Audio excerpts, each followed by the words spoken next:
공군 부사관을 극단적인 선택으로 내몬 성추행 사건. 국민적인 공분이 상당히 큰데요.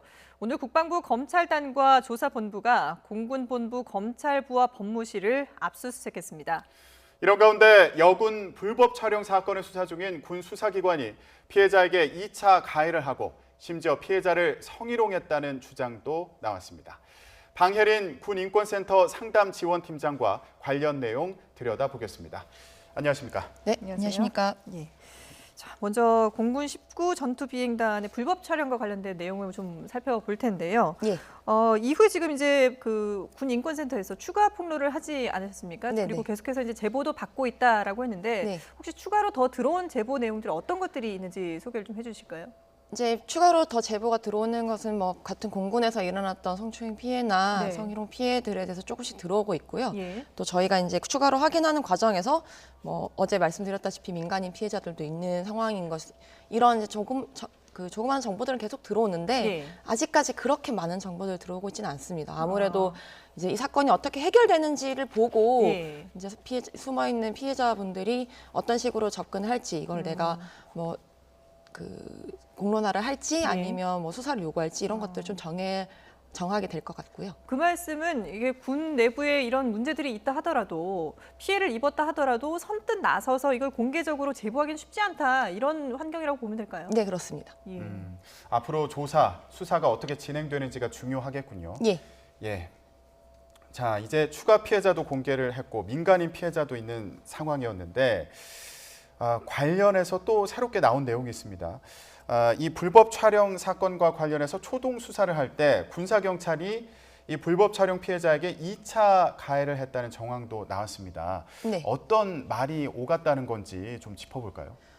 어제 이제 저희가 기자회견을 통해서 말씀드렸지만 전형적인 수사 계통에서 전형적인 피해자에 대한 성희롱, 그다음에 예. 2차 가해 발언들, 이런 부분들이 있었고요. 이게 예. 저희가 사실은 더 심한 말들도 많았는데 그런 부분들은 피해자가 특정될 가능성이 높아서 예. 저희가 이제 좀 정리를 해서 이제 다수를 대상으로 했던 말들이 이런 것들만 종합을 해가지고 낸 예. 거기 때문에 그 내용이 지금 이제 저희가 그래픽으로 정리를 해서 보여드리고 있는데 네. 이게 피해자가 뭐 진술을 하고 조사를 받기 위해서 이렇게 증언을 해야 되는 그런 상황인데 오히려 2차 가해를 하고 있는 그런 셈인 거잖아요. 그렇죠. 원칙대로라면 수사 담당자들도 성폭력 예방 교육과 성인지 감수성 교육을 받도록 되어 있고 네. 보수 교육으로요. 네. 여기 성추행이나 성폭력 피해 같은 경우에는 여성 수사관을 우선 배정하도록 되어 있거든요. 근데 그런 절차들이 다 무시가 되고 네네. 거기에 더불어서 수사계장이 어떤 이런 피해자들한테 부적절한 발언들을 하는 것. 예. 특히나 우리 일반 사회 같은 경우에는 경찰이랑 피해자가 직접적인 관계에 있진 않잖아요. 근데 군 같은 경우에는 수사를 담당하는 수사계장과 피해자들이 계급 관계에 놓여 있기 때문에 예. 그런 부분에서 수사계장이 훨씬 더 사실 많은 갑수선들을 발휘했어야 되는 건데 네. 사실 무시한 거죠. 피해자들의 피해 내용에 대해서. 그렇군요. 그런데 이 불법 촬영 가해자가 지난해에도 여군을 상대로 성범죄를 저지른 사실이 확인됐다고 하는데 예. 이게 당시에는 조치가 없었던 겁니까? 네, 당시에 내부 징계는 없었던 것으로 보이고요. 왜 그러냐면 성범죄 같은 경우는 징계 수위가 기본적으로 중징계거든요. 그러니까 많이 뭐 감경을 해봐야 감봉 정도고. 네. 그러니까 그리고 좀 특징적인 게 지난해부터 범행 수법이 점점 대담해진단 말이에요. 처음에는 그냥 촬영만 했었다가 나중에 숙소에 침입을 하고 이런 상황들로 봤을 때 부대에서 어떤 경고나 징계 조치가 없었고 이 사람 브레이크를 할 만한 어떤 조치들이 없었다. 그래서 사실은 더 큰 피해로 지금 확산되었다. 이렇게 봐야 될 것 같습니다. 예. 그러니까 어떻게 보면 부대 내에서 여기에 대한 적절한 어떤 제재를 가지 않았기 때문에 오히려 더 피해를 키운 그런 면이 있다는 건데요. 근데 지금 공군 측에서는 이 사건을 수사한 군사경찰을 공군 본부의 보통 검찰부에서 조사하겠다라고 밝혔는데 지금 군 인권센터에서는 그 조사로는 충분하지가 않다 이런 입장이신 거죠? 네, 피해자들이 이미 공군에 대한 신뢰를 잃어버린 지 좀 됐고 네. 지금 사실 공군본부 중앙수사단에 이첩이 되어 있는데 네. 그 수사관들도 어제 저희가 밝혔지만 뭐 수사에 좀 태도가 미진하다던가 관심이 없다던가 이런 것들 계속 호소하고 있거든요. 예. 그러니까 이미 우리가 공군에서 어떤 바랄 수 있는 가해자에 대한 엄정한 처벌 이런 것들은 피해자분들이 많이 잃은 상태고 그래서 저희가 이제 그 더 상급 부대에서 이것을 엄중하게 수사해야 된다. 특히나 디지털 성폭력 같은 경우에는 그 피해 범위나 이런 것들이 빠르게 확산될 수가 있고 네. 2차, 3차 유포가 지금 예상되는 상황이기 때문에 네. 그런 전문성을 가진 그런 국방부 조사본부라든가 아니면 민간이 개입한 어떤 그런 TF 구성 같은 것들이 검토될 필요가 있는 것입니다. 네. 예. 같은 공군 내부에서 조사를 하다 보면 또 계급 차이도 있고 또 이미 앞선 조사 과정에서 신뢰를 잃은 부분도 예. 있고요. 그래서 국방부 조사본부에서 수사를 진행해야 된다 이런 말씀 해주셨고요.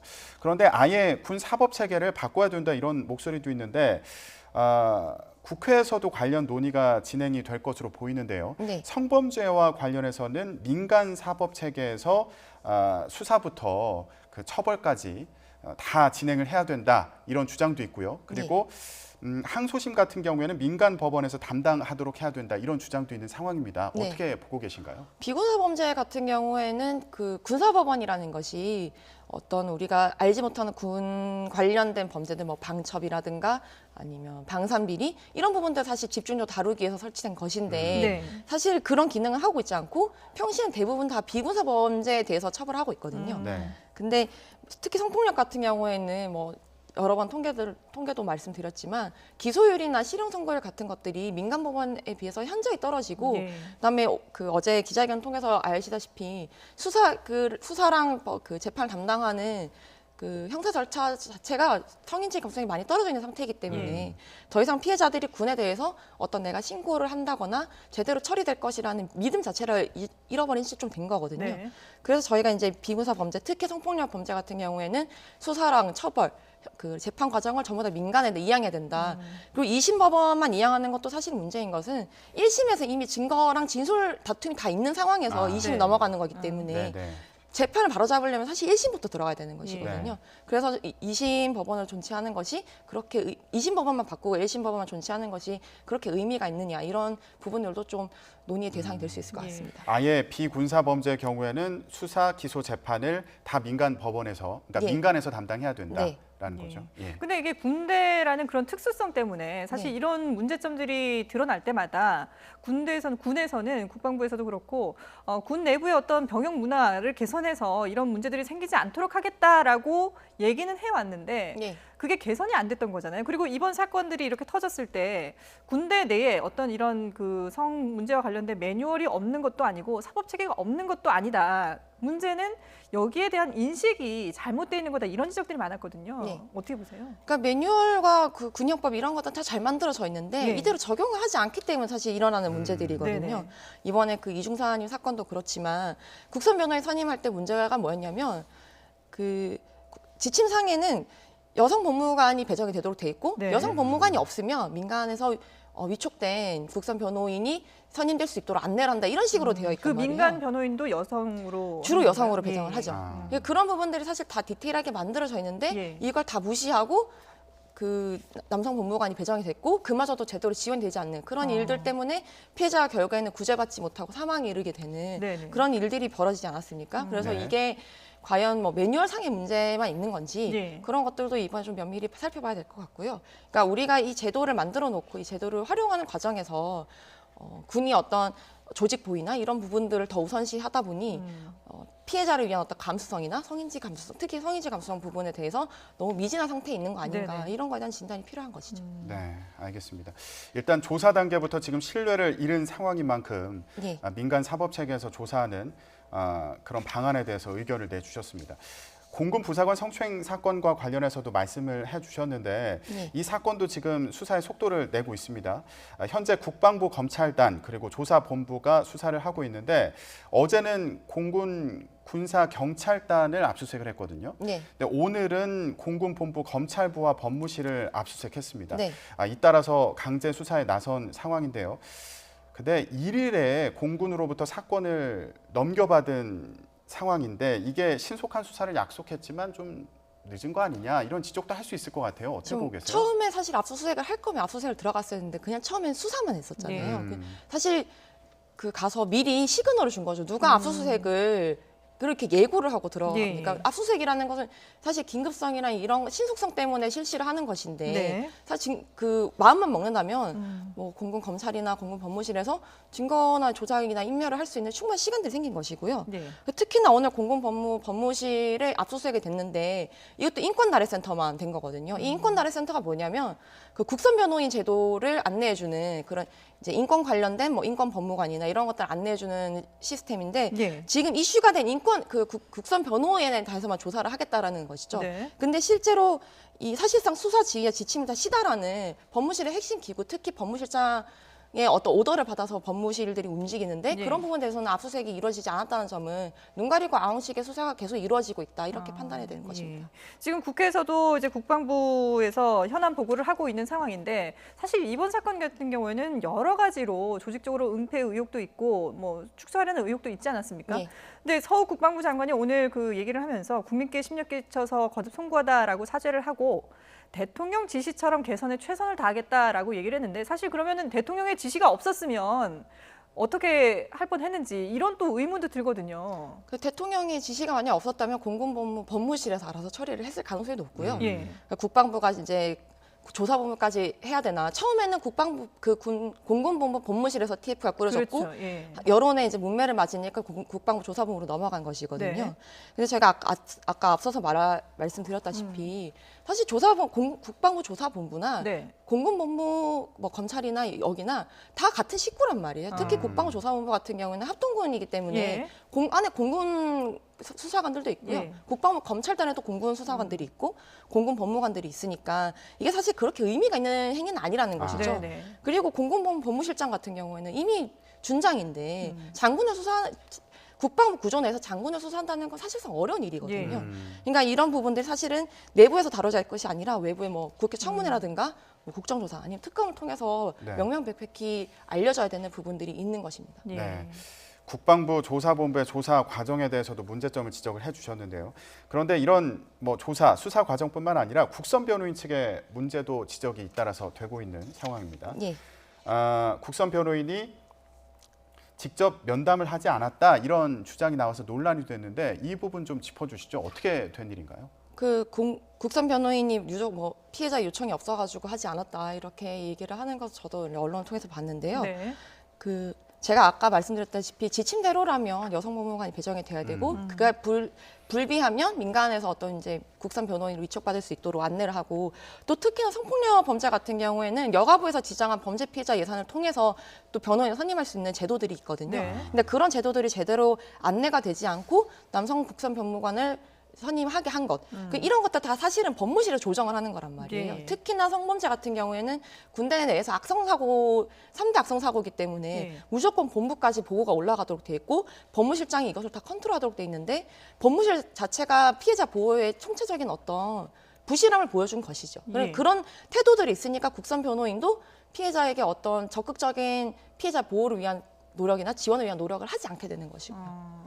근데 어쨌든 지금 유족 측에서는 이 국선 변호인을 직무유기로 이제 그 고소를 한 상태거든요. 예. 근데 이 국선 변호인은 말씀하신 것처럼 지금 적극적으로 이번 사건에 대처를 하지 않았는데 그 이후로 피해자가 요청이 없었다 이렇게 얘기를 하고 있어요. 이게 피해자 요청이 있어야만 국선 변호인이 면담 신청을 하는 겁니까? 그런 게 아니죠. 왜냐하면 국선 변호인이라는 것은 어쨌든 그 피해자가 법적인 제대로 된 조력을 받기 어려운 상황들, 네. 예를 들어서 군 내에서만 있다던가, 병사들 같은 경우에는 다른 일반인들과 달리 뭐 변호인을 찾아서 상담한다던가 예. 이런 게 안 되니까 그렇죠. 국선 변호인 제도를 이용할 수 있게끔 만들어 놓은 네. 거거든요. 그럼 국선 변호인이 이런 부대 내 어떤 불비한 환경들을 이제 먼저 인지를 하고 네. 내가 피해자를 위해서 어떤 노력들을 갖춰야 되는가 이런 것들을 먼저 고민해야 되는 것인데 예.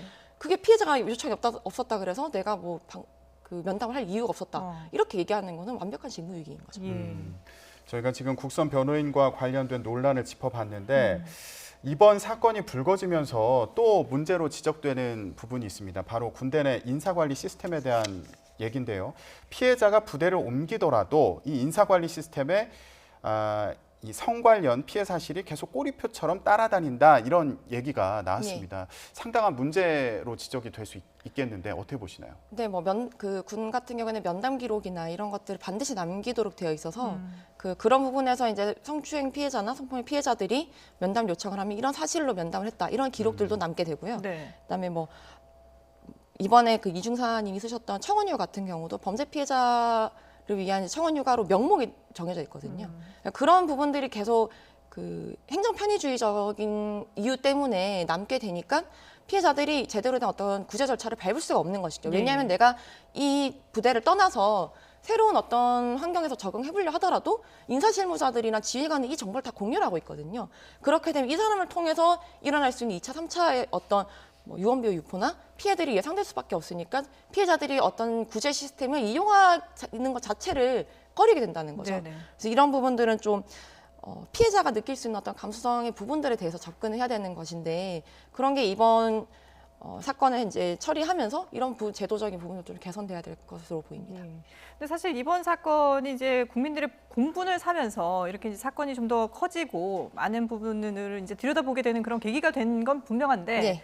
이게 원천적으로 없애기에는 지금 뭐 앞서서 행정편의주의 말씀도 지적을 해주셨습니다만은 또 군대라는 특수선상 이 남성들의 중심으로 또 운영이 되는 부분도 있지 않습니까? 그리고 폐쇄적인 부분도 있고요. 네. 이런 어떤 전반적인 문화를 바꾸지 않는 이상은 이런 문제들이 앞으로 또 생길 것이다. 이런 지적들이 나오고 있는데요. 어떻게 보세요? 네, 저도 이제 그 부분에서 동의를 하는 것이 예. 어떤 우리가 뭐 시스템을 점검해서 재정비하고 그다음에 피해자, 그 가해자들 그리고 가해자와 연관된 어떤 2차 피해자들 보호 선상에 있었던 어떤 관련된 사람들 이런 부분들이 다 교체가 되고 처벌을 받는다 그래서 네. 저는 이 문제가 불시 해소될 것으로는 판단하고 있지는 않거든요.